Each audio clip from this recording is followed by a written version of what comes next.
أعوذ بالله من الشيطان الرجيم.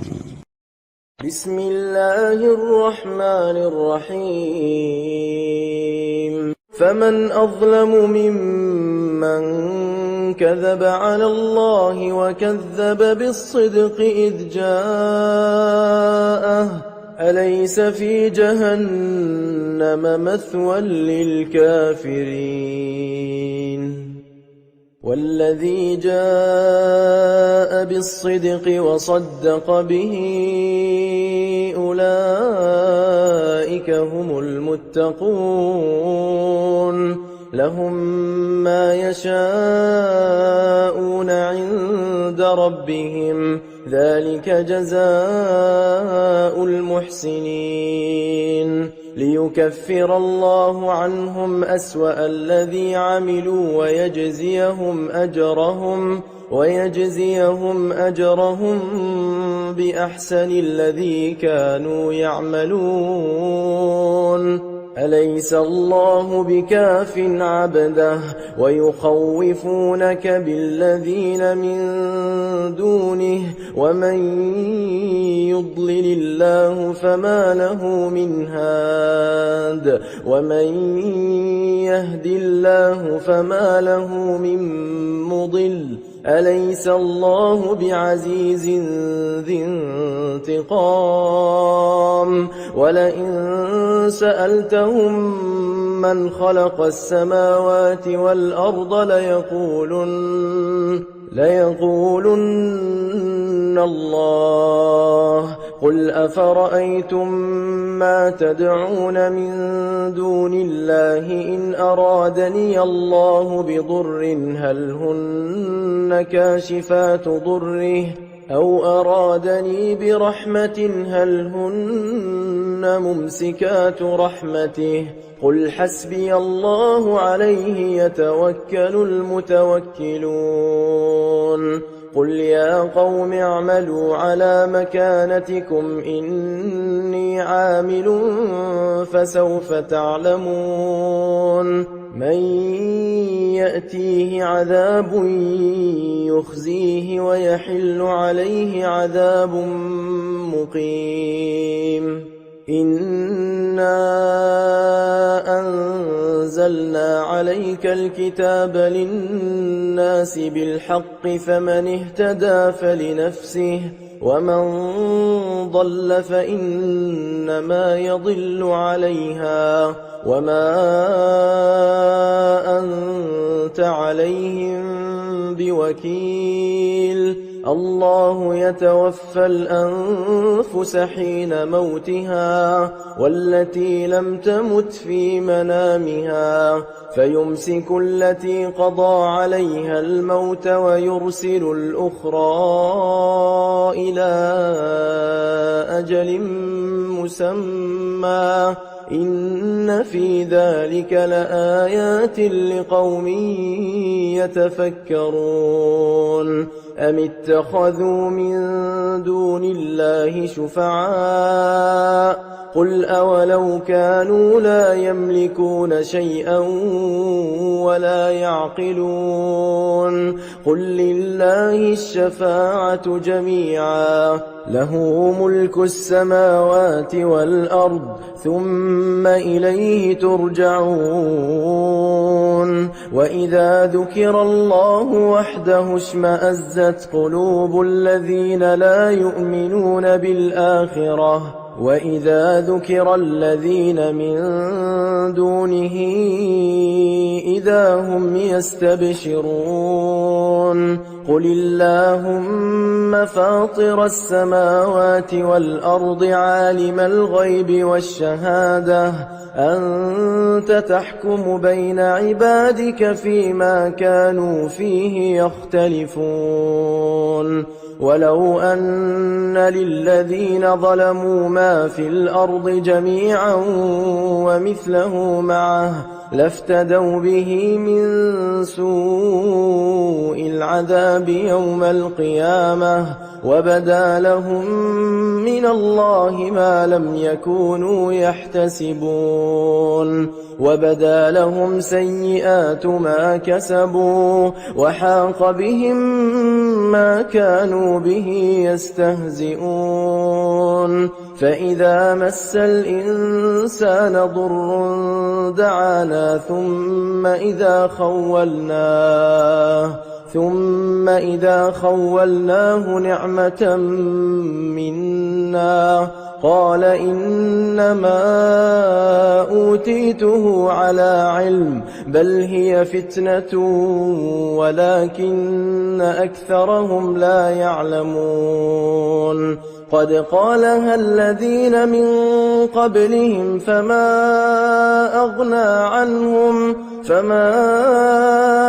أغنى عنهم ما كانوا يكسبون فأصابهم سيئات ما كسبوا والذين ظلموا من هؤلاء سيصيبهم سيئات ما كسبوا وما هم بمعجزين أولم يعلموا أن الله يبسط الرزق لمن يشاء ويقدر إن في ذلك لآيات لقوم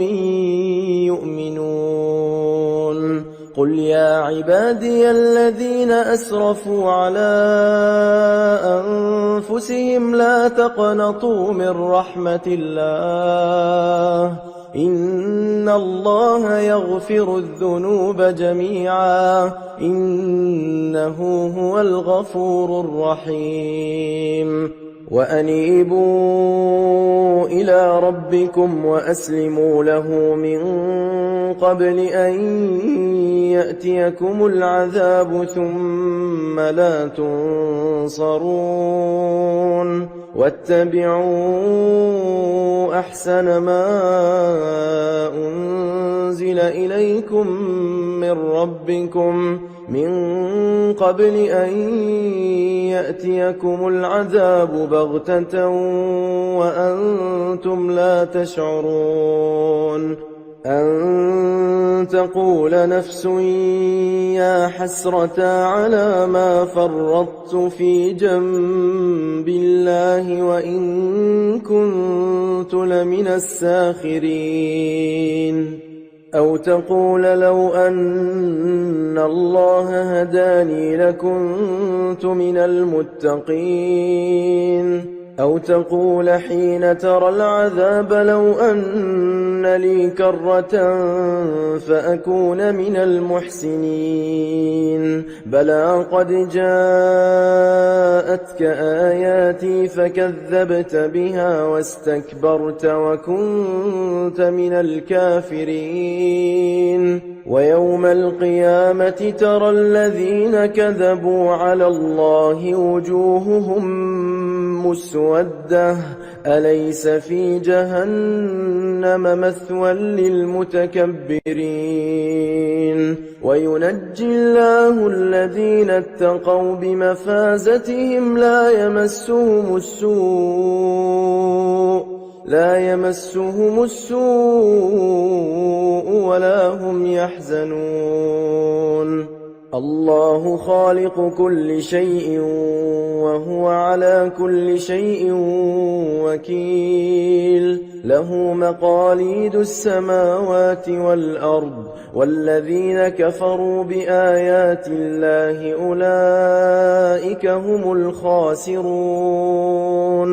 قل أفغير الله تأمروني أعبد أيها الجاهلون ولقد أوحي إليك وإلى الذين من قبلك لئن أشركت ليحبطن عملك ولتكونن من الخاسرين بل الله فاعبد وكن من الشاكرين وما قدروا الله حق قدره والأرض جميعا قبضته يوم القيامة والسماوات مطويات بيمينه سبحانه وتعالى عما يشركون. ونفخ في الصور فصعق من في السماوات ومن في الأرض إلا من شاء الله، ثم نفخ فيه أخرى فإذا هم قيام ينظرون.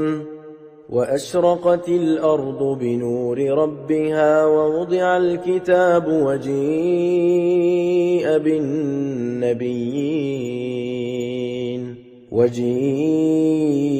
بالنبيين والشهداء وقضي بينهم بالحق وهم لا يظلمون. ووفيت كل نفس ما عملت وهو أعلم بما يفعلون. وسيق الذين كفروا إلى جهنم زمرا حتى إذا جاءوها فتحت أبوابها وقال لهم خزنتها ألم يأتكم رسل منكم يتلون عليكم آيات ربكم وينذرونكم لقاء يومكم هذا؟ قالوا بلى ولكن حقت كلمة العذاب على الكافرين. قيل ادخلوا أبواب جهنم خالدين فيها فبئس مثوى المتكبرين.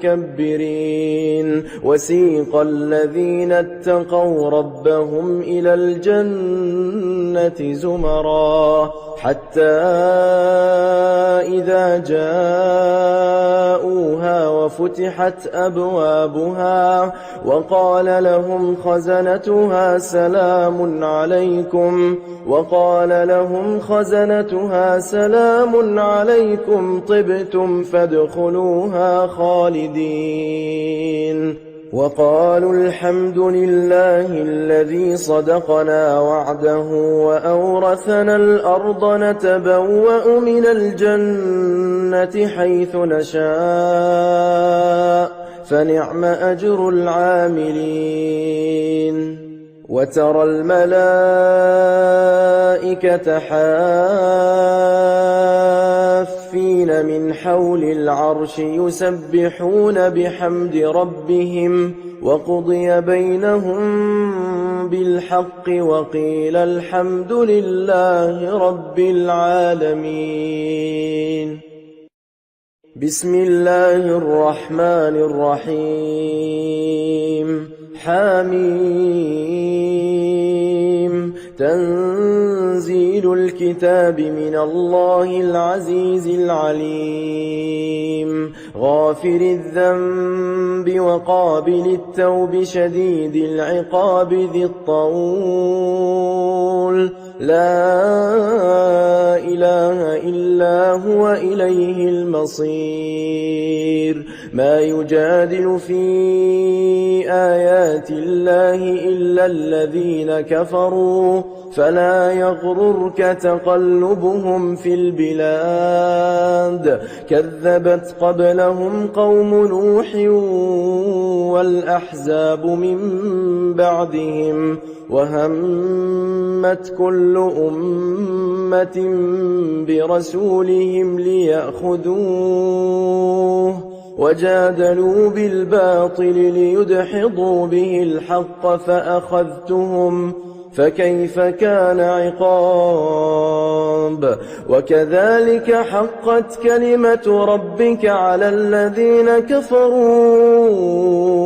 أنهم أصحاب النار. الذين يحملون العرش ومن حوله يسبحون بحمد ربهم ويؤمنون به ويستغفرون للذين آمنوا ربنا وسعت كل شيء رحمة وعلما فاغفر للذين تابوا واتبعوا سبيلك وقهم عذاب الجحيم ربنا وأدخلهم جنات عدن التي وعدتهم ومن صلح من آبائهم وأزواجهم وذرياتهم إنك أنت العزيز الحكيم وقهم السيئات ومن تق السيئات يومئذ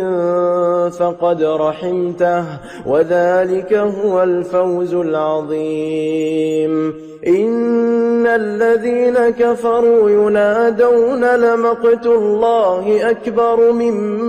مقتكم أنفسكم إذ تدعون إلى الإيمان فتكفرون قالوا ربنا أمتنا اثنتين وأحييتنا اثنتين فاعترفنا بذنوبنا فهل إلى خروج من سبيل ذلكم بأنه إذا دعي الله وحده كفرتم وإن يشرك به تؤمنوا فالحكم لله العلي الكبير هو الذي يريكم آياته وينزل لكم من السماء رزقا وما يتذكر إلا من ينيب فادعوا الله مخلصين له الدين ولو كره الكافرون رفيع الدرجات ذو العرش يلقي الروح من أمره على من يشاء من عباده لينذر يوم التلاق يوم هم بارزون لا يخفى على الله منهم شيء لمن الملك اليوم لله الواحد القهار اليوم تجزى كل نفس بما كسبت لا ظلم اليوم إن الله سريع الحساب وأنذرهم يوم الآزفة إذ القلوب لدى الحناجر كاظمين ما للظالمين من حميم ولا شفيع يطاع يعلم خائنة الأعين وما تخفي الصدور والله يقضي بالحق والذين يدعون من دونه لا يقضون بشيء إن الله هو السميع البصير أولم يسيروا في الأرض فينظروا كيف كان عاقبة الذين كانوا من قبلهم كانوا هم أشد منهم قوة وآثارا في الأرض فأخذهم الله بذنوبهم وما كان لهم من الله من واق ذلك بأنهم كانت تأتيهم رسلهم بالبينات فكفروا فأخذهم الله إن إنه قوي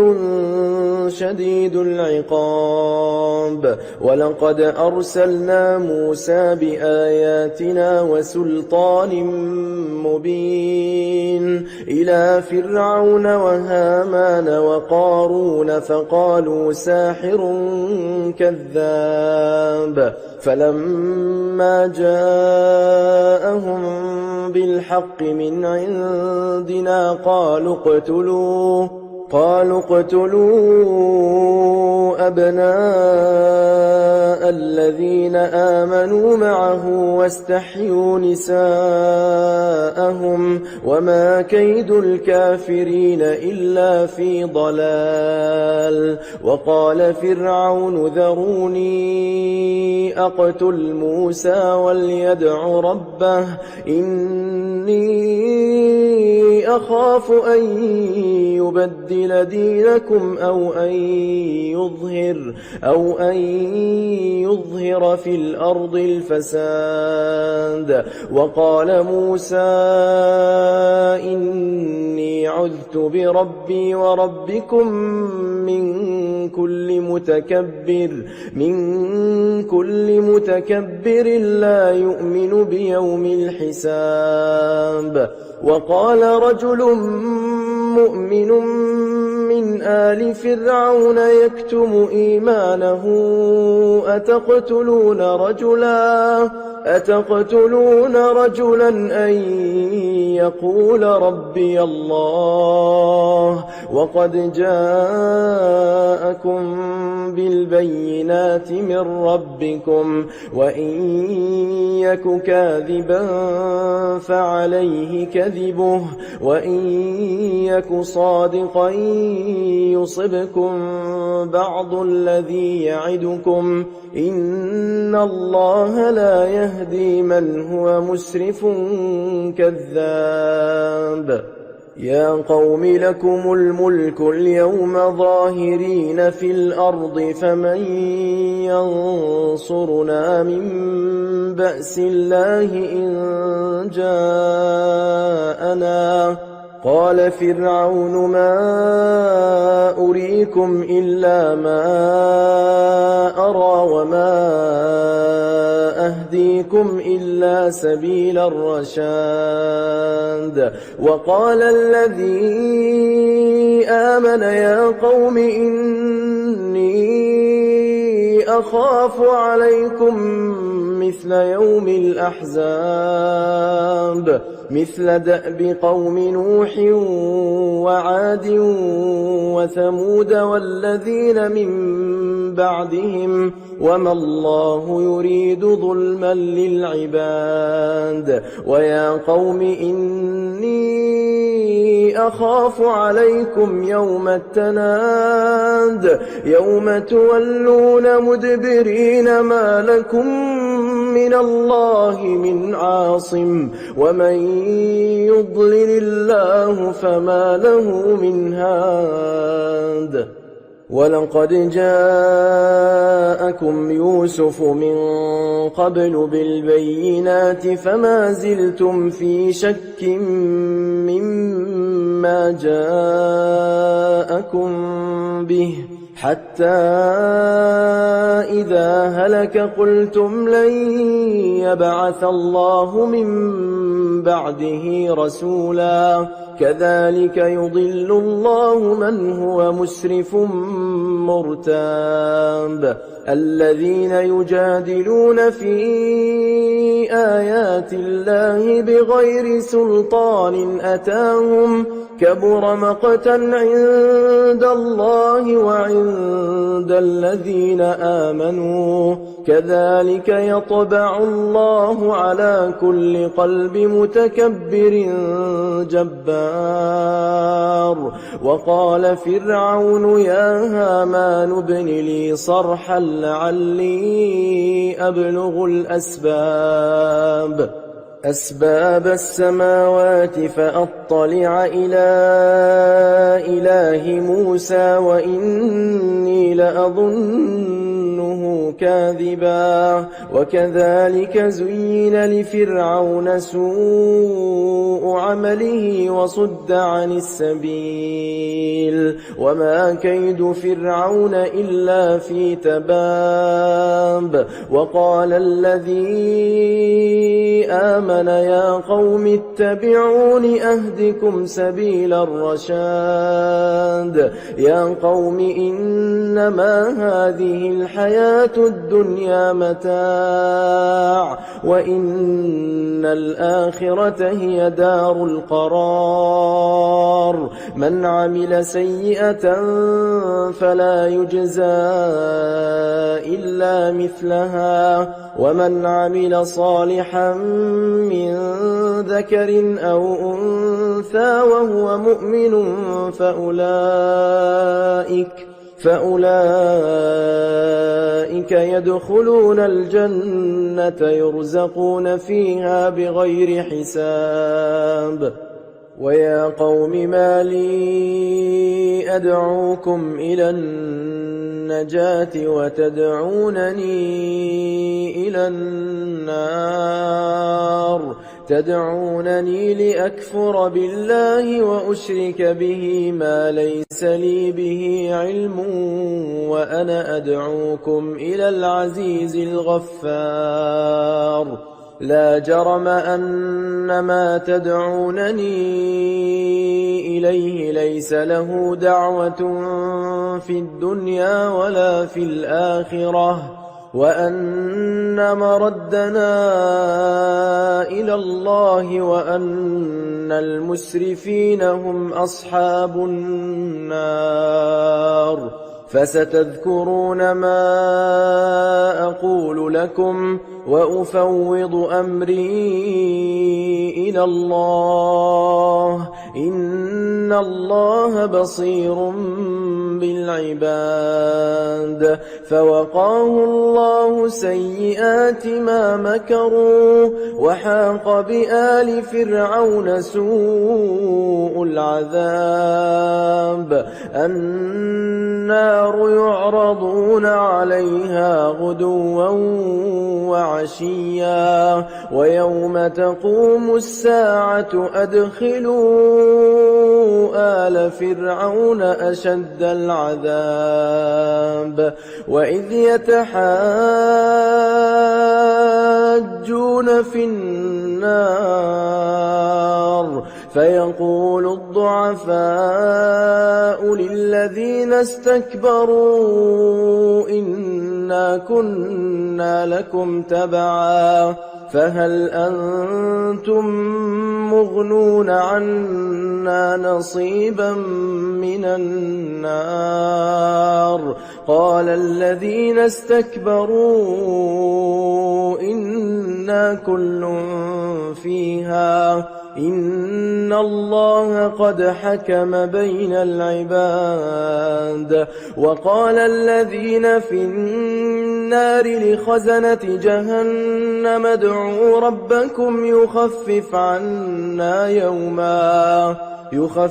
عنا يوما من العذاب قالوا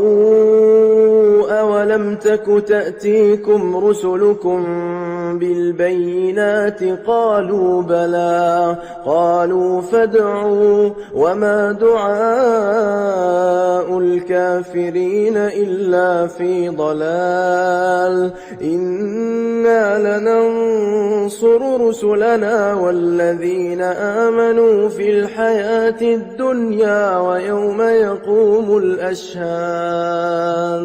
يوم لا ينفع الظالمين معذرتهم ولهم اللعنة ولهم سوء الدار ولقد آتينا موسى الهدى وأورثنا بني إسرائيل أنزل الكتاب هدى وذكرى لأولي الألباب فاصبر إن وعد الله حق واستغفر لذنبك وسبح بحمد ربك بالعشي والإبكار إن الذين يجادلون في آيات الله بغير سلطان أتاهم إن في صدورهم إلا كبر ما هم ببالغيه فاستعذ بالله إنه هو السميع البصير لخلق السماوات والأرض أكبر من خلق الناس ولكن أكثر الناس لا يعلمون وما يستوي الأعمى والبصير والذين آمنوا وعملوا الصالحات ولا المسيء قليلا ما تتذكرون إن الساعة لآتية لا ريب فيها ولكن أكثر الناس لا يؤمنون وقال ربكم ادعوني أستجب لكم إن الذين يستكبرون عن عبادتي سيدخلون جهنم داخرين الله الذي جعل لكم الليل لتسكنوا فيه والنهار مبصرا إن الله لذو فضل على الناس ولكن أكثر الناس لا يشكرون ذلكم الله ربكم خالق كل شيء لا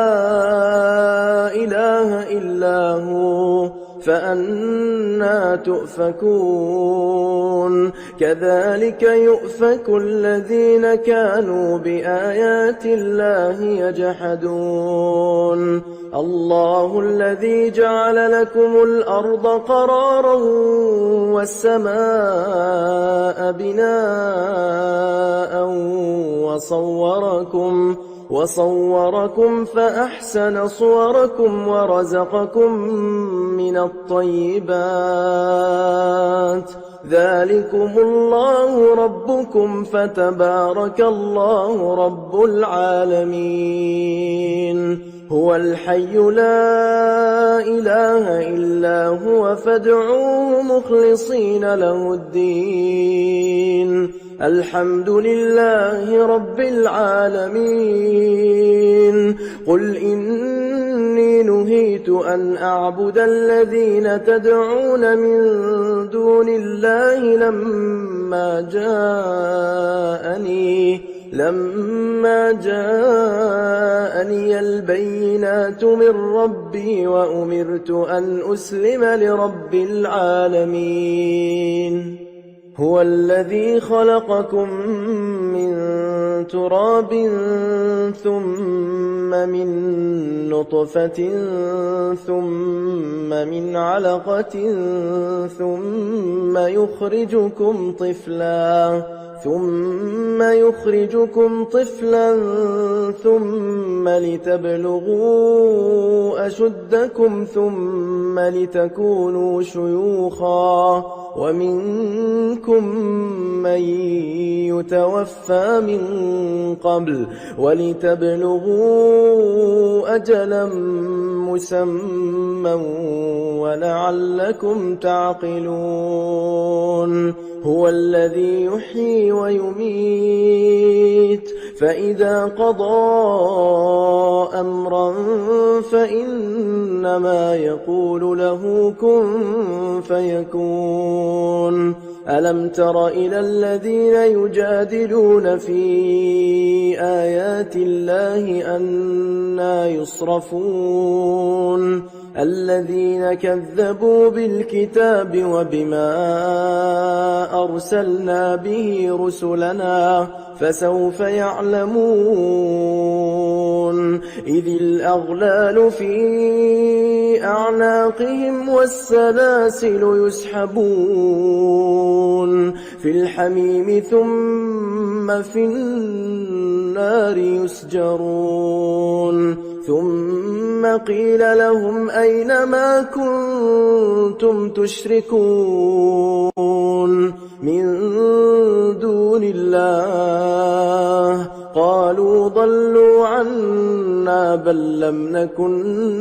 ندعو من قبل شيئا كذلك يضل الله الكافرين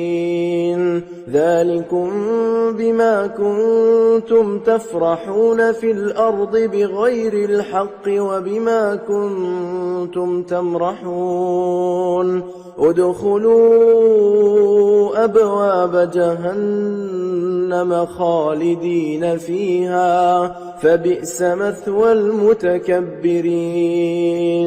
فاصبر إن وعد الله حق فإما نرينك بعض الذي نعدهم أو نتوفينك فإلينا يرجعون ولقد أرسلنا رسلا من قبلك منهم من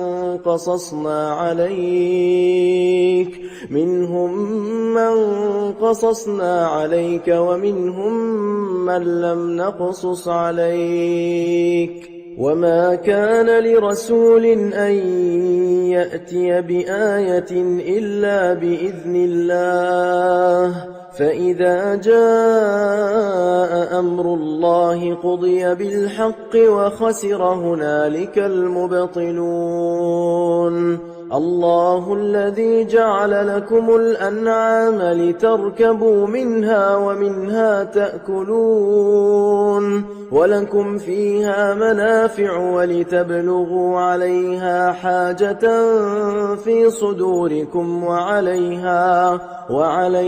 وعلى الفلك تحملون ويريكم آياته فأي آيات الله تنكرون أفلم يسيروا في الأرض فينظروا كيف كان عاقبة الذين من قبلهم كانوا أكثر منهم وأشد قوة وآثارا في الأرض فما أغنى عنهم ما كانوا يكسبون فلما جاءتهم رسلهم بالبينات فرحوا بما عندهم من العلم وحاق بهم ما كانوا به يستهزئون فلما رأوا بأسنا قالوا آمنا بالله وحده وكفرنا بما كنا به مشركين فلم يك ينفعهم إيمانهم لما رأوا بأسنا سنة الله التي قد خلت في عباده وخسر هنالك الكافرون بسم الله الرحمن الرحيم حميم تنزيل من الرحمن الرحيم كتاب فصلت آياته قرآنا عربيا لقوم يعلمون بشيرا ونذيرا فأعرض أكثرهم فهم لا يسمعون وقالوا قلوبنا في أكنة مما تدعونا إليه وفي آذاننا وفي آذاننا وقر ومن بيننا وبينك حجاب فاعمل إننا عاملون قل إنما أنا بشر مثلكم يوحى إلي أنما إلهكم إله واحد فاستقيموا إليه واستغفروه وويل للمشركين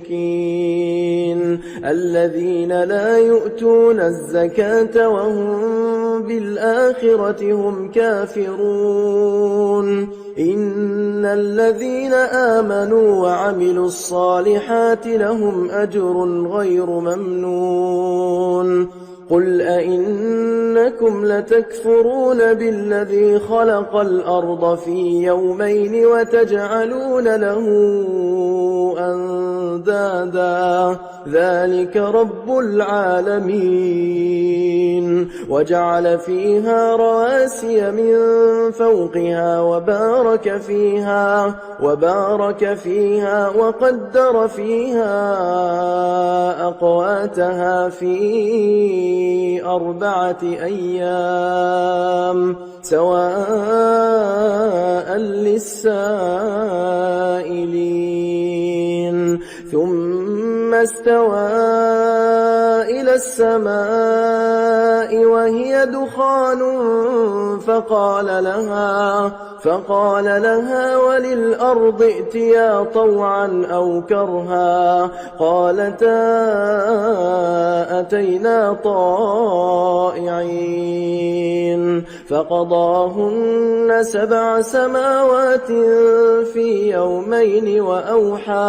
وأوحى في كل سماء أمرها وزينا السماء الدنيا بمصابيح وحفظا ذلك تقدير العزيز العليم فإن أعرضوا فقل أنذرتكم صاعقة مثل صاعقة عاد وثمود إذ جاءتهم الرسل من بين أيديهم ومن خلفهم ألا تعبدوا إلا الله قالوا لو شاء ربنا لأنزل ملائكة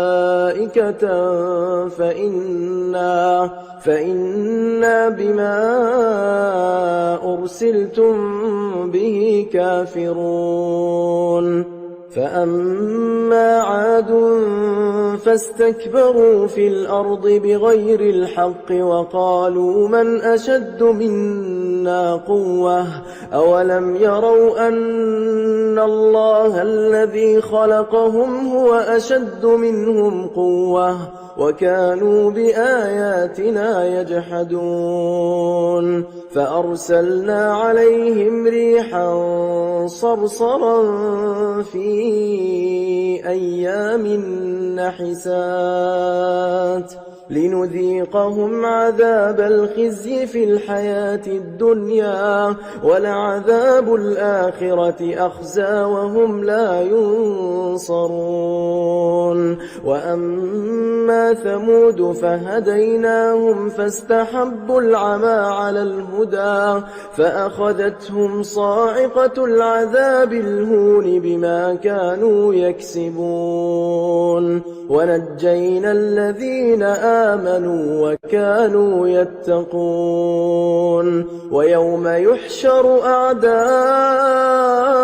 الله إلى النار فهم يوزعون حتى إذا ما جاءوها شهد عليهم سمعهم وأبصارهم وجلودهم بما كانوا يعملون وقالوا لجلودهم لم شهدتم علينا قالوا أنطقنا الله الذي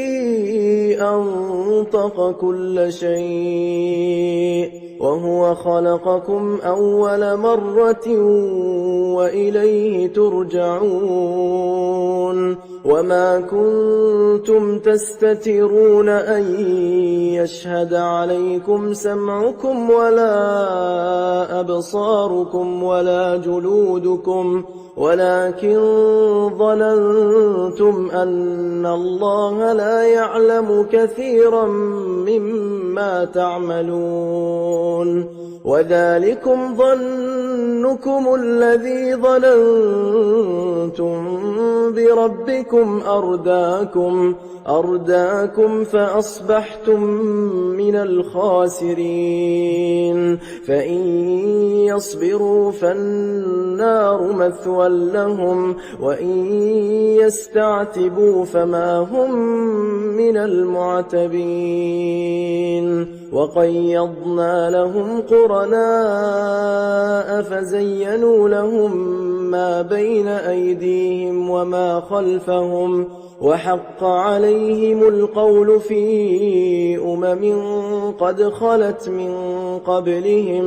قد خلت من قبلهم من الجن والإنس إنهم كانوا خاسرين وقال الذين كفروا لا تسمعوا لهذا القرآن والغوا فيه لعلكم تغلبون فلنذيقن الذين كفروا عذابا شديدا ولنجزينهم أسوأ الذي كانوا يعملون ذلك جزاء أعداء الله النار لهم فيها دار الخلد جزاء بما كانوا بآياتنا يجحدون وقال الذين كفروا ربنا أرنا الذين أضلانا من الجن والإنس نجعلهما تحت أقدامنا ليكونا من الأسفلين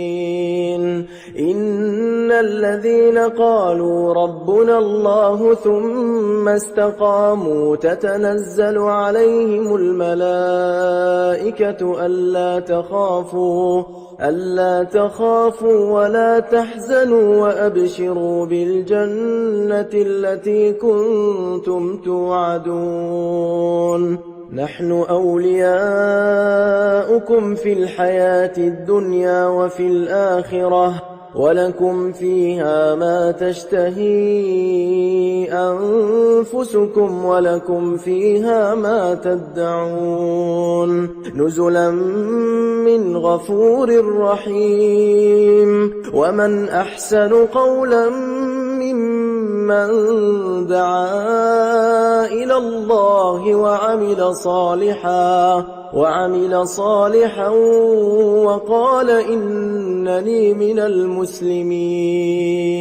ولا تستوي الحسنة ولا السيئة ادفع بالتي هي أحسن فإذا الذي بينك وبينه عداوة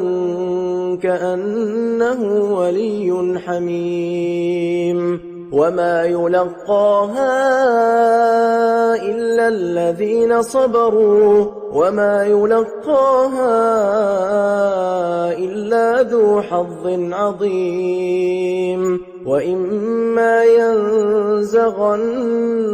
من الشيطان نزغ فاستعذ بالله إنه هو السميع العليم ومن آياته الليل والنهار والشمس والقمر لا تسجدوا للشمس ولا للقمر واسجدوا لله الذي خلقهن إن كنتم إياه تعبدون فإن استكبروا فالذين عند ربك يسبحون له بالليل والنهار يسبحون له بالليل والنهار وهم لا يسأمون ومن آياته أنك ترى الأرض خاشعة فإذا أنزلنا عليها الماء اهتزت وربت إن الذي أحياها لمحيي الموتى إنه على كل شيء قدير إن الذين يلحدون في آياتنا لا يخفون علينا أفمن يلقى في النار خير أم من يأتي آمنا يوم القيامة اعملوا ما شئتم إنه بما تعملون بصير إن الذين كفروا بالذكر لما جاءهم وإنه لكتاب عزيز لا يأتيه الباطل من بين يديه ولا من خلفه تنزيل من حكيم حميد ما يقال لك إلا ما قد قيل للرسل من قبلك إن ربك لذو مغفرة وذو عقاب أليم ولو جعلناه قرآنا أعجميا لقالوا لولا فصلت آياته أعجمي وعربي قل هو للذين آمنوا هدى وشفاء والذين لا يؤمنون في آذانهم وقر وهو عليهم عمى أولئك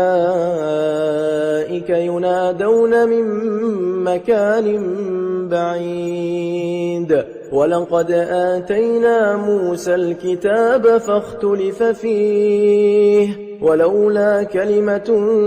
سبقت من ربك لقضي بينهم وإنهم لفي شك منه مريب من عمل صالحا